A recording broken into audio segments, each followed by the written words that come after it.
I make a distinction for myself. I make a distinction in the work that I do, right? And a portion of my work is coaching, and I'll explain this in a second. Most of my work is training. I mean, I'm going to be straight up truthful about all this. I'm a trainer. I train online or I train in person, but largely I'm a trainer. Right. When I'm a trainer, I am giving information, telling how to, right? Here's the distinction. When I am coaching, I'm evoking, okay? So the difference being, if you can evoke something from someone to move them forward, they're more likely to act on it. They're more likely to buy into it because it actually came from them. It's more about asking them to question their thoughts, their behaviors, their patterns, right? Whereas training is, here's how to. Coaching for me is about evoking what they may or may not know. When they think it's their idea, which it is, right? So via coaching, when they think it's their idea, then they're more willing to go forward and move forward with that information, no matter how it plays out.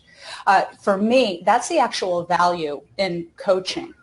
That's where you're not alone. And the problem that I see in our industry is that so many of our artists have ideas or have thoughts, but they don't know what to call it. They don't know what to do about it. And they get stuck in that. Whereas if they have someone to carry the weight with them and help tease out of them what it is that they're trying to get to, then from there you can either continue coaching or you can move into the training aspect. Now, it doesn't answer the question about the money side of it, but truthfully, as in any industry, you're going to pay for what you value. And I know this to be true. We all know this to be true because you go to any trade show floor and you will watch somebody who just got out of school 2 weeks ago plunk down $875 on products and tools that they don't even have a job yet to use them in, right? So the money's there for what they value. I think in coaching, if you evoke something that they value, whether it's putting an opt-in on the website, because now they understand the value of collecting that information, then they're going to move forward and do it. And then it starts clicking and making sense. So just for me, there is a distinction between training and coaching. I love doing both, but I will say the majority of my work is in training.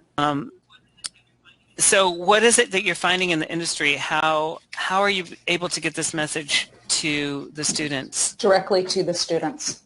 Right? Directly to the students. So it's not so much in what I'm writing, it's attracting them to what I'm writing, right? Because again, they don't know what they don't know, right? So that they don't know that having an alternative resume is really going to work for them, right? As opposed to a traditional resume.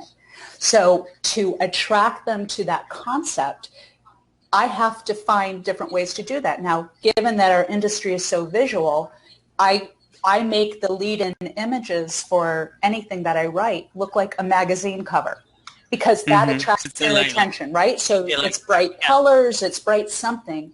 It brings them in, and then as they're reading it, that's where the evocative things happen. They're like, oh, wait, that is me, or I get that, right? And so now they're thinking in a different path, whereas in terms of my writings, like if I start with here's the how do you do, blah, blah, blah, and I have no imagery and I have no relatability with them, right?